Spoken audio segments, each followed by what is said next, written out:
6.2.12, the Buddha said, "Monks, there are these 6 ways of being considerate, which endear, bring honor, lead to concord, banish contention, lead to unity, lead to singleness of mind."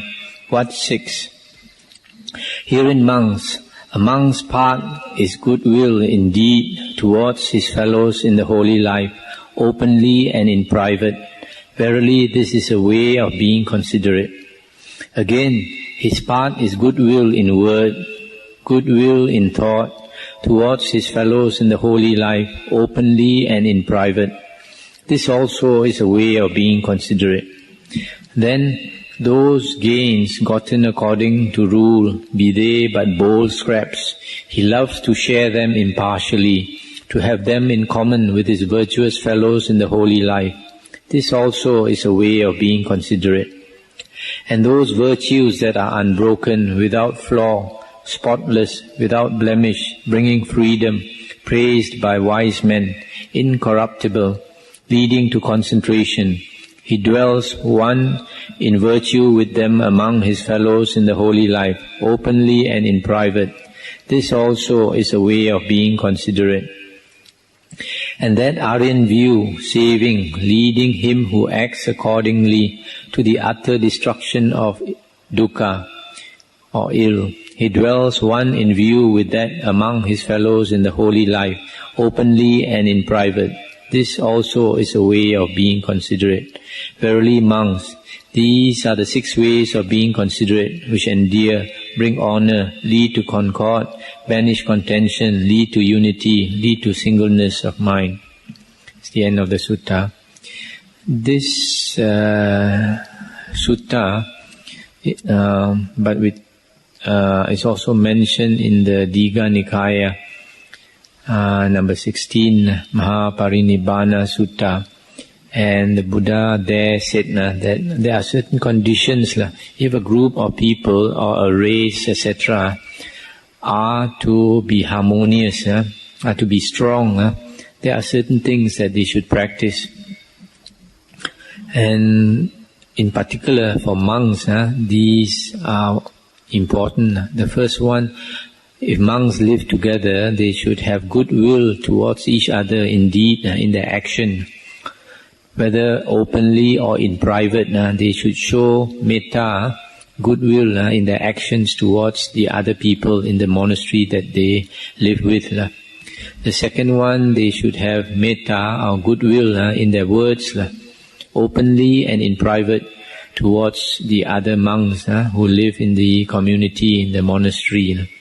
Third one is goodwill in thought towards his fellow monks in the monastery, whether openly or in private, he should have metta.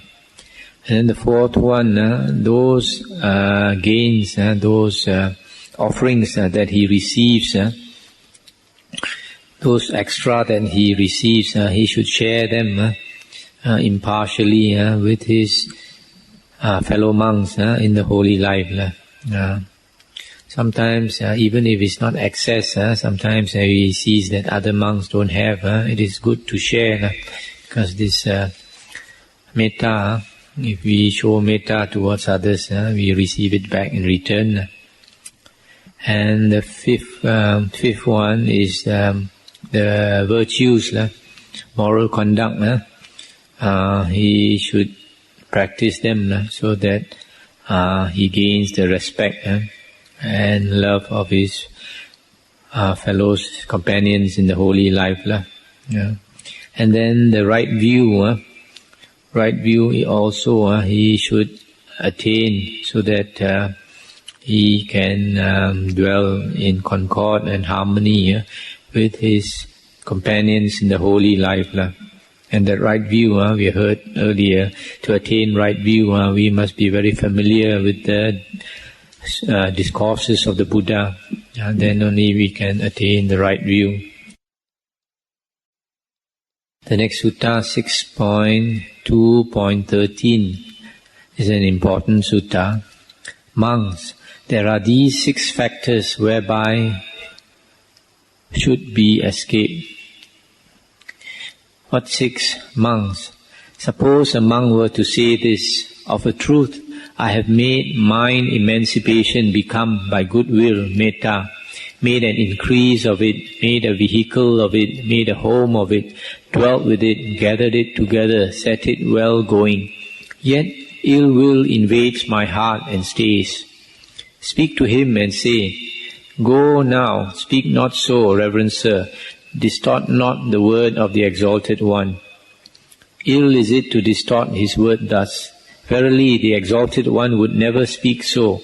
It is not possible, sir, nor could it happen, that when mind emancipation is made become by goodwill, made an increase of, made a vehicle of, made a home of, dwelt with, gathered together, and set well going, ill will can invade one's heart and stay.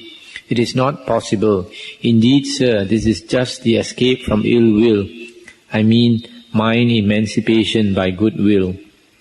Or suppose a monk were to say this, Of a truth I have made mind emancipation become by compassion, yet ruthless, fierce thoughts invade my heart and stay.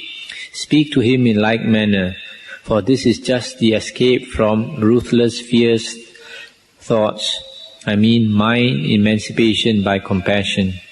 Or suppose he were to say, I have made mind emancipation become by joy, yet aversion invades my heart and stays. Speak to him in like manner, for this is just the escape from aversion, I mean mind emancipation by joy. Or suppose he say, I have made mind emancipation become by equanimity, yet passion invades my heart and stay. Speak to him likewise, for this is just the escape from passion, I mean mind emancipation by equanimity. Or suppose he say, I have made mind emancipation become by the signless, yet my thoughts run after signs. Speak to him likewise, for this is just the escape from all signs, I mean mind emancipation by the signless. Or suppose monks, a monk were to say this, I am free of the thought I am, nor do I perceive within me the thought this I am, yet the dart of doubt and questioning, how, invades my heart and stays. Speak to him and say, Go now, speak not so, Reverend Sir, distort not the word of the Exalted One.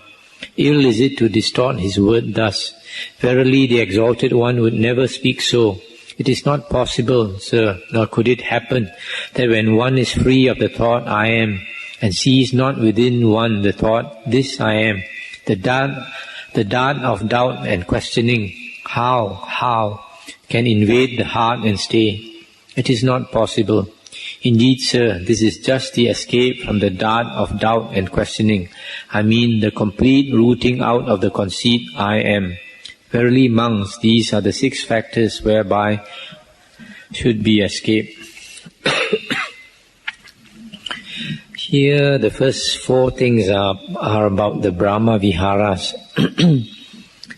And from here, you get an idea how the exact definition of those Pali words, metta, karuna, mudita, and upekkha. Because here is mentioned the opposite. Like when you practice metta and you develop metta, it is not possible for ill will to stay, for ill will to arise, because ill will is the opposite of metta. So metta can be translated as goodwill. And the second one is ruthless and fierce thoughts cannot arise if you develop compassion. And compassion, karuna, is the opposite of ruthless and fierce thoughts. And the third one, sometimes people translate as sympathetic joy. If you practice mudita, it is not possible for aversion to arise. Because when there's a lot of joy in you, there cannot arise aversion. So the mudita means joy. And the fourth one If you develop upekkha, passion cannot arise, because the opposite of passion is equanimity. And then the fifth one is the signless. If you develop the mind to such a peaceful state, to such a still, tranquil state, then there is no sign, no nimitta, no object in the mind. Then the thoughts cannot run after signs. Then the last one is interesting, because if a monk were to develop his mind until it's so tranquil that the thought or the feeling, I am, which is always present in us normally, does not arise, and he does not perceive within himself that he is this or that, then doubts about the path cannot arise.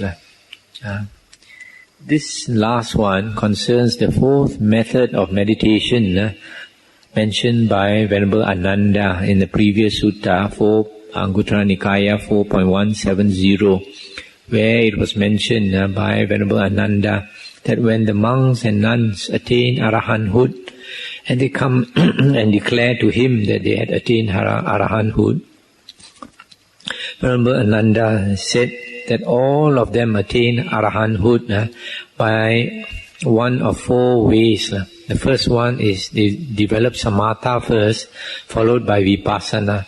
The second one is vipassana first, followed by samatha.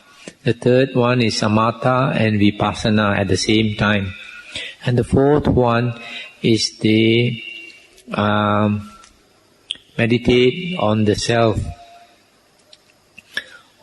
which is the I am, the thought, the feeling of I am, which is inbuilt in every one of us, the source of the ego. And if we meditate, put our mind on that, the feeling of I am, the mind becomes more and more tranquil, because as long as we are focused on the feeling or the thought I am, the thoughts do not arise, other thoughts do not arise.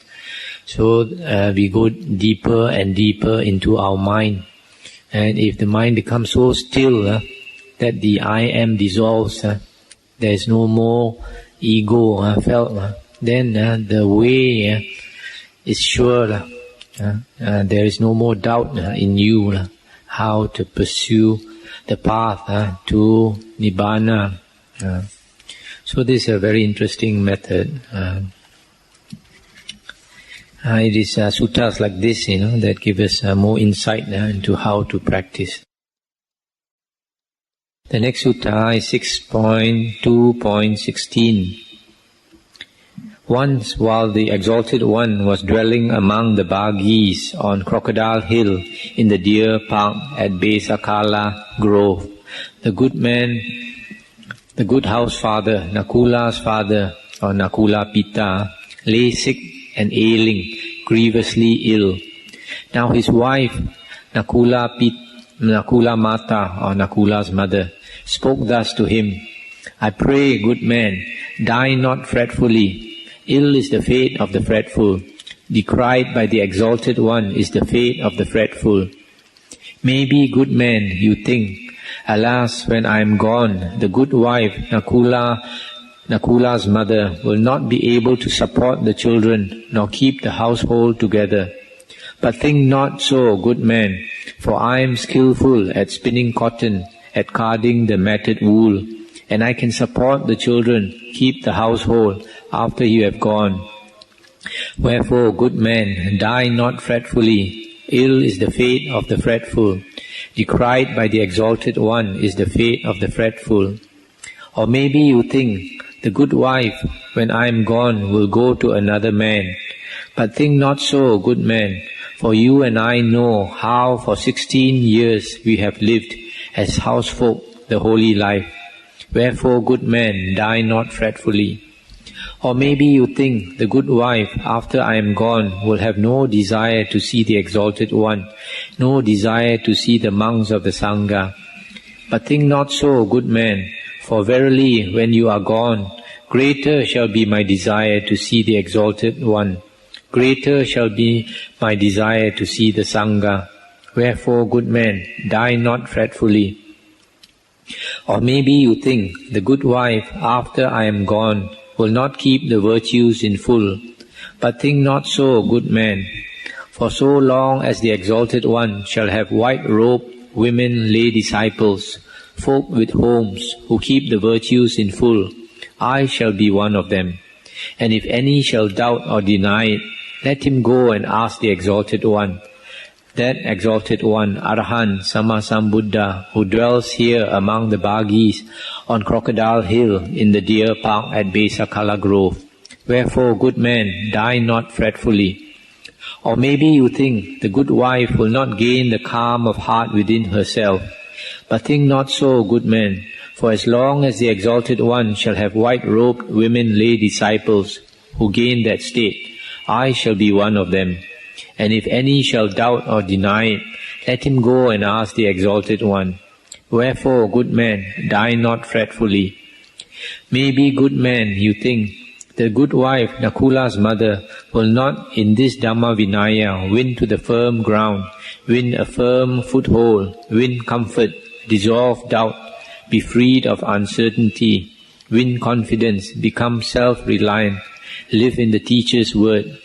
But think not so, good man, for so long as the Exalted One shall have white-robed women lay disciples, folk with homes, who in this Dhamma Vinaya win to the firm ground, win a firm foothold, win comfort, dissolve doubt, become freed of uncertainty, win confidence, become self-reliant, and live in the teacher's word, I shall be one of them. And if any shall doubt or deny it, let him go and ask the Exalted One, that Exalted One, Arahant Sammasambuddha, who dwells here among the Bhagis on Crocodile Hill in the deer park at Besakala Grove. Wherefore, good man, die not fretfully. Ill is the fate of the fretful. Decried by the Exalted One is the fate of the fretful.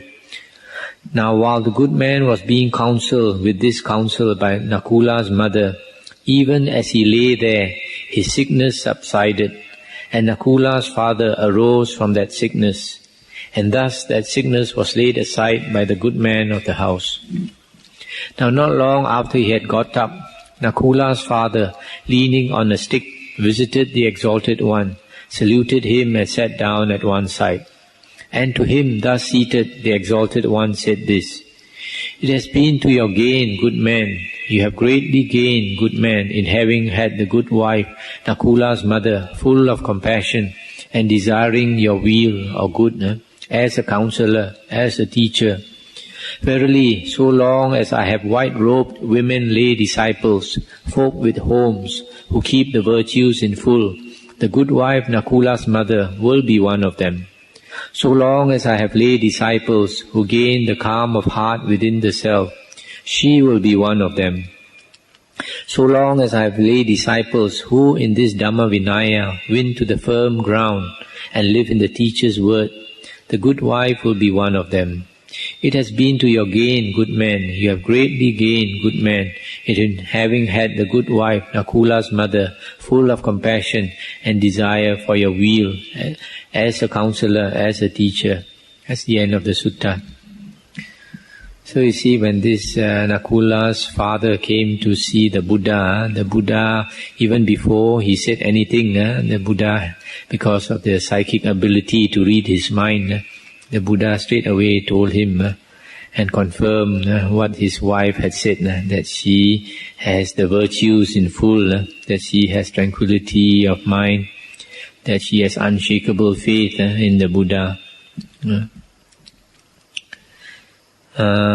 This couple, Nakula's mother and Nakula's father, were a very loving couple, and they were like exemplary disciples of the Buddha.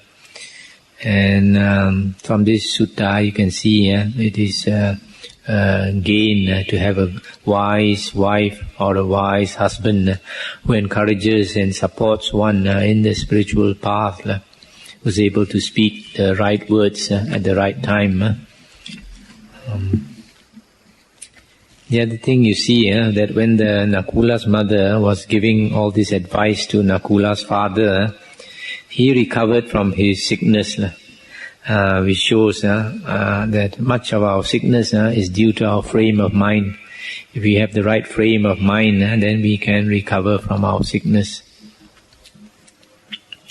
And also you notice the words of Nakula's mother.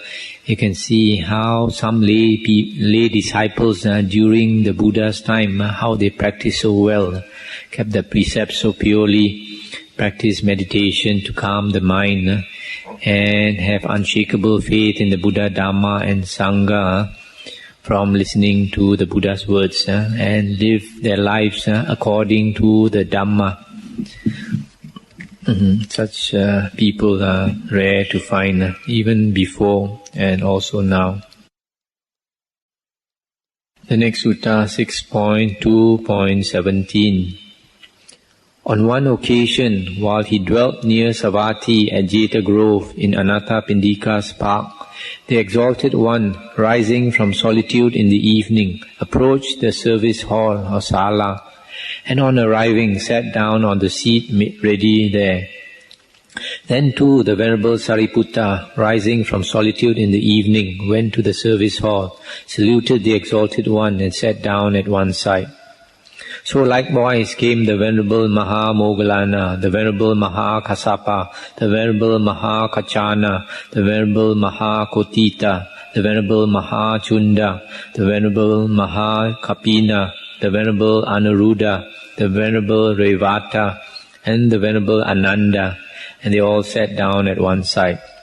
Now after passing much of the night thus seated, the Exalted One rose and entered the dwelling. And soon after he had gone, the venerable monks also rose and went, each to his dwelling. But the novices, not long gone forth, newly come to this Dhamma Vinaya, went on snoring and sleeping there, even until sunrise. I'll just stop here for a moment. You see, normally during the Buddha's time, from the suttas, we find that the monks in the morning, they'd go out on Pindabat, arms round, and then they come back and they take their meal. And after taking their meal, they would find a secluded place to practice meditation. And this they would do for the most part of the day. And then when the sun goes down, they would go to where the leader was. In this case, the Buddha was there, they would go to the Buddha. If the Buddha was not around, then they would go to the most senior monk. And there they would discuss Dhamma. Sometimes they would discuss Dhamma. And like in this case, this one of the days when the Buddha had nothing to say to them. Probably he had taught them so much. So he just sat in meditation, and they also followed him, sat in meditation. And after some time, he went back to his kuti to take his rest. And senior monks also did likewise, went back to the kuti to take a rest. But the young monks, they were in the sala, and they were sleeping in the sala and snoring there until the sunrise. And the sutta continues. And the Exalted One, seeing with the Deva eye, surpassing the purity of man's, those monks snoring and sleeping till sunrise, went to the service hall and sat down, and being seated addressed them, saying, Monks, where is Sariputta? Where is Mahamoggallana? Where is Mahakassapa, Mahakachana, Mahakotita, Mahachunda, Mahakapina, Anuruddha, Revata, Ananda? Where have these elder disciples gone, monks? And they answered, Lord, they too, soon after the Exalted One's departure, rose and went, each to his dwelling. And the Buddha said, Monks, then you are now elders, yet novice-like you sleep and snore till sunrise. What think you, monks? Have you either seen or heard of a warrior, Raja, crowned and anointed, living a life of indulgence, giving given over to the pleasures of the bed, indolence and sloth to his heart's content, and ruling all his life, the darling and favorite of the country folk? No, indeed, Lord. Well, monks, neither have I.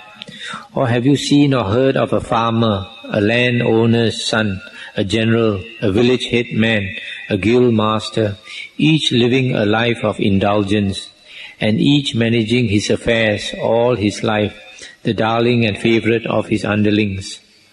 No, indeed, Lord. Well, monks, neither have I. Then have you ever seen or heard of a recluse or a Brahmin indulging himself to his heart's content in the pleasures of bed, indolence and sloth, with sense doors unguarded, knowing no moderation in eating, not practicing wakefulness, without right view, nor practicing the practice day in and day out of making become things that wing to his awakening?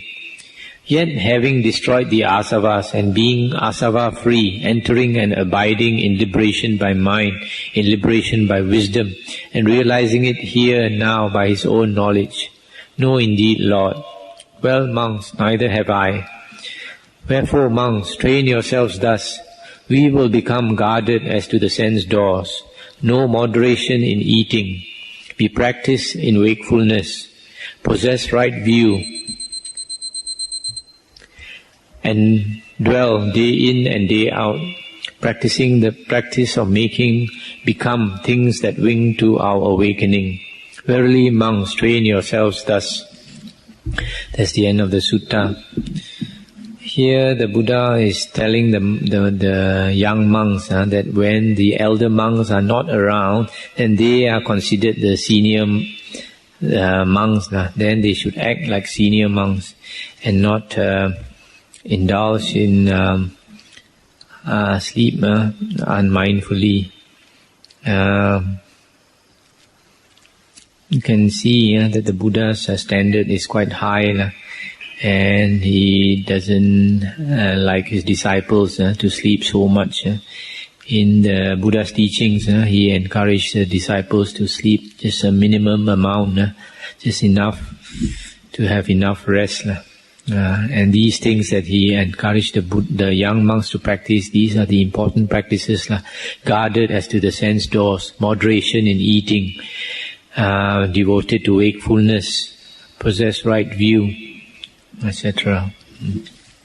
So I'll stop here, and if you have any questions, we can discuss. Sutta 6.2.18. Once, when the Exalted One with a great company of monks walked a tour among the Kosalis, he saw as he went along the highway a fisherman who had caught a haul of fish and was selling them as a fishmonger. And the Exalted One, at the sight, stepped off the road and sat down at the foot of a tree on a seat made ready for him. And sitting there, he said to the monks, "Monks, see you that fisherman selling fish as a fishmonger?" "Yes, Lord." "Then what think you, monks? Have you either seen or heard of a fisherman, fishmonger, slaughtering and selling fish, and as a result of such deeds, of that way of living, going about on an elephant, or on horseback, or in a chariot or carriage, or feasting at feasts, or living in the abundance of great wealth?" "No, indeed, Lord." "Well, monks, neither have I. And why is that? Verily, monks, evilly minded, he gloats on fish being slaughtered, being brought to the slaughter, and because of that he goes not about on an elephant, nor on horseback, nor in a chariot, nor carriage, nor feast at feast, nor lives in the abundance of great wealth. What think you, monks? Have you either seen or heard of a butcher slaughtering and selling cattle, rams, pigs, or beasts of the forest, and living in the abundance of great wealth?" "No, indeed, Lord." "Well, monks, neither have I. And why is that? Verily, monks, it is because he gloats evilly on their being slaughtered, being brought to the slaughter. Indeed, monks, he who gloats evilly on creatures being slaughtered, being brought to the slaughter, shall not go about on elephants, nor on horseback, nor in chariots, nor in carriages, nor feast at feasts, nor live in the abundance of great wealth. But what shall be said of him who gloats evilly on human beings being slaughtered, being brought to the slaughter? Verily, monks, it shall be to his harm and hurt for many a day, for on the breaking up of the body after death, he shall arise in the wayward way, the ill way, the abyss, hell. That's the end of the sutta. Here the Buddha is making the point that a person who has a livelihood such as this, as a butcher or a fishmonger, he has low or base thinking, and because of his base thinking, he does not have much merit. He does not have the blessings of great wealth, etc. But sometimes there may be exceptions, because sometimes you find somebody doing an evil occupation, yet he seems to be having a good life, he seems to be very rich and all that. That is probably due to his good karma from the past. But because of his present deeds, he is using up his good karma, and either in this life itself he will suffer later, or in the next birth.